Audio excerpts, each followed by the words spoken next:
So, today we're gonna make Grandma's spaghetti and meatballs. And this isn't just any grandma's spaghetti and meatballs, this is my grandma's spaghetti and meatballs.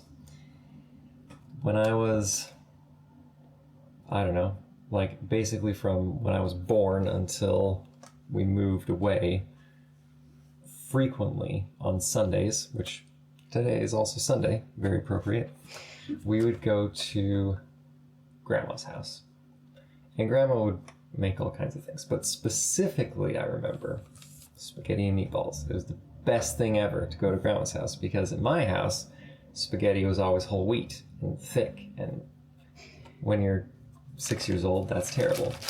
But at Grandma's house, there was angel hair spaghetti, which is apparently called capellini. I had no idea, but Grandma had angel hair spaghetti, and still does, I'm sure.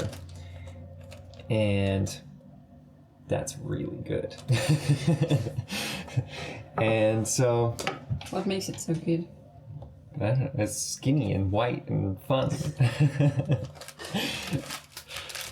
I remember Grandpa would, he would have a spoon and a fork to eat the spaghetti with, and he would like poke his fork into the spaghetti and the spoon under it and twist it up like that. And I remember I was like, oh my goodness, Grandpa's so cool, I want to do that. But usually I would have mine like cut up.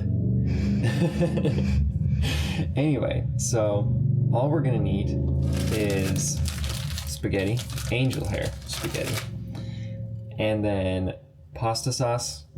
As far as I know, Grandma always used canned pasta sauce. You'll have to correct me if I'm wrong, Grandma. This is just, I don't know, it's got some herbs in it or something. And then ground beef. And I'm not sure if there was usually onion in it, but I'm going to put an onion in it because I feel like doing that. And as for the seasoning of the meatballs, which I'll get into that, why they're meatballs in a second, but it's just salt and pepper, I think. Salt and pepper and onion is basically what goes in the meatballs.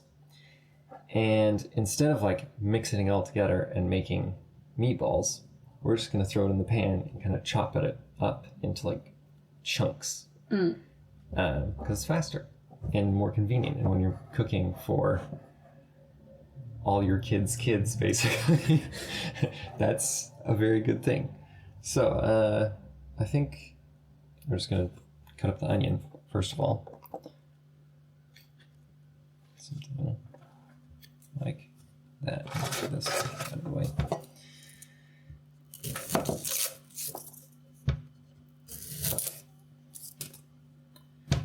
How much of the onion? That's a good question. I'll probably do half, because the whole thing will probably be too much onion. Grandma always chopped it pretty chunky, I feel like.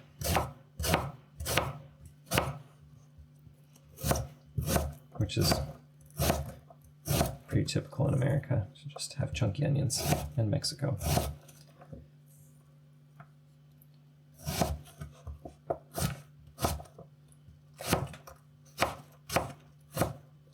Just like that is fine. And then I'm trying to think. I don't think we need to cook the onions too much before, but we will probably put some olive oil in the pan and cook those just a little bit before we put the ground beef in.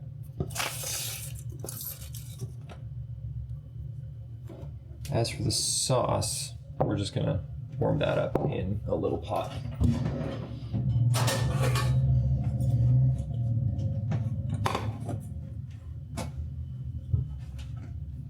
So that's basically all the preparation. And now we're on to actually cooking. So how does it go? So, pan isn't hot yet. In goes the onions, and just gonna let those cook for a second. At the same time, I'm going to turn on the water, which is back here, for the spaghetti. And I remember, this is great. I remember sometimes there'd be like these big chunks of spaghetti that would kind of stick together. And those were really fun to bite into.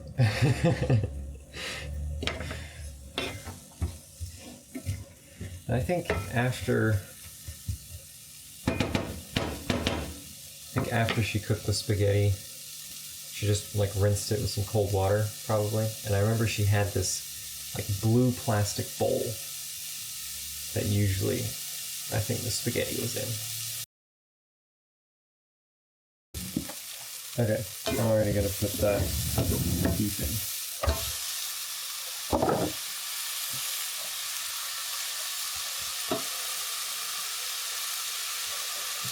So, to make meatballs, you just need some pepper,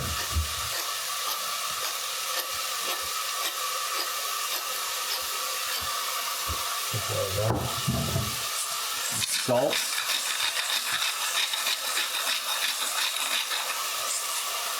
and then you just kind of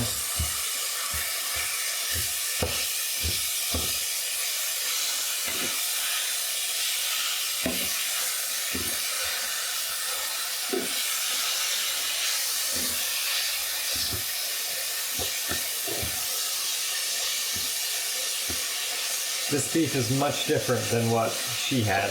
This is much too like stringy. She would always have like denser beef and then she'd just kind of chop it up and it would make nice like little chunks, but it was fine. How much spaghetti do you want to make? That's a good question.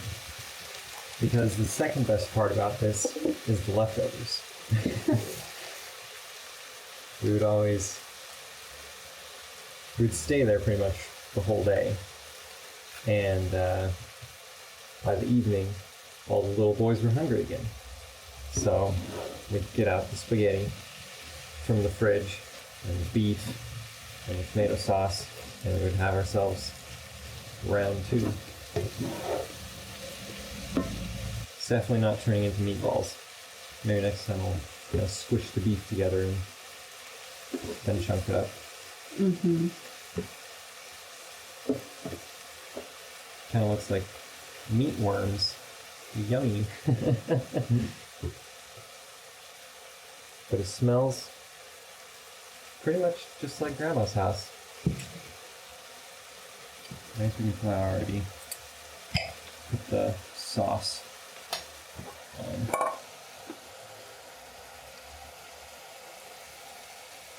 Some people in the family didn't want to eat the beef. And so, just a little bit of water. Grandma would usually keep it separate from the sauce, but sometimes she wouldn't. I think we'll just stick with the sauce. Mm-hmm. Because here we all eat meat.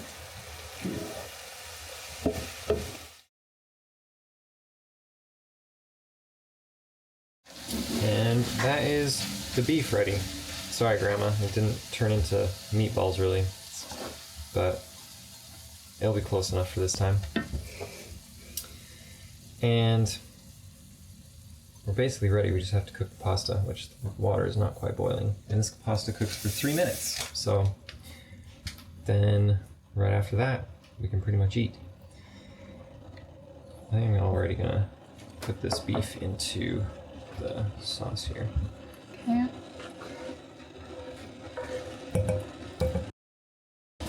Grandma has this big cast iron pan. She would always cook it up in. Oh wow.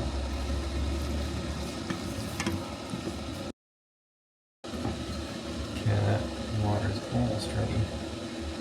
I think we're gonna do. I want to do it all, but that's a lot of pasta. Let's do like, yeah, let's do it all. Look at how fun. I haven't had angel hair spaghetti in so long. Probably since we were last at Grandma's house, I'd imagine. Yeah. I don't know. I broke So 2 summers ago? Yeah, something like that. Okay, so I was about ready.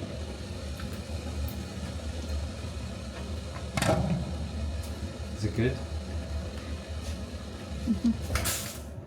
That was so cool.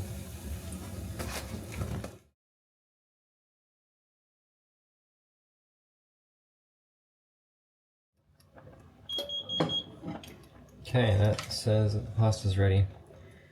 But Grandma's pasta was definitely not al dente, so I want to make sure that it's cooked.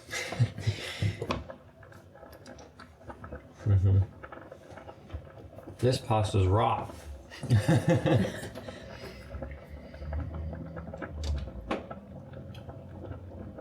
Give it a couple more minutes, maybe.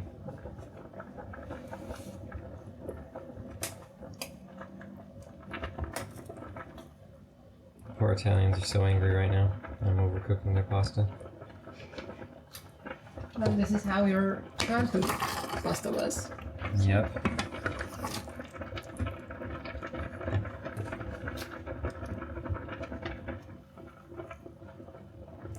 You know what? It's starting to smell just about right.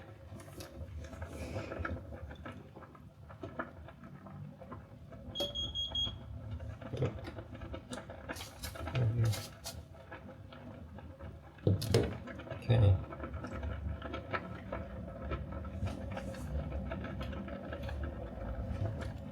That is just about there. I think we'll rinse it. How do you want to rinse it? This? That's probably too small, I would imagine. Let's try it.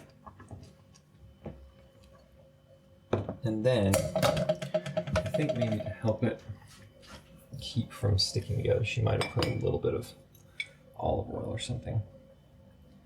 So I'll do that too. Just mix it up a bit.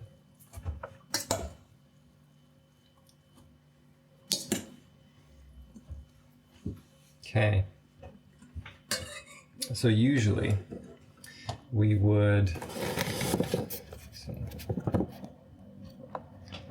all sit down at the table and we would have like bowls of all the things, and then we pass them all around and everybody would pull the spaghetti out and put it on their plate, and then around would come the sauce. And actually, there's probably a spoon or something for this one.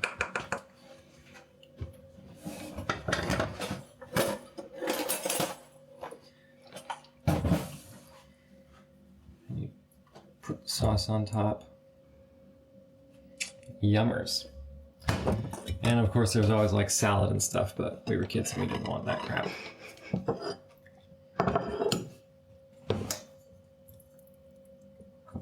But I can feel like the little spaghetti's breaking. It's a very familiar feeling. A very Sunday at Grandma's house kind of feeling.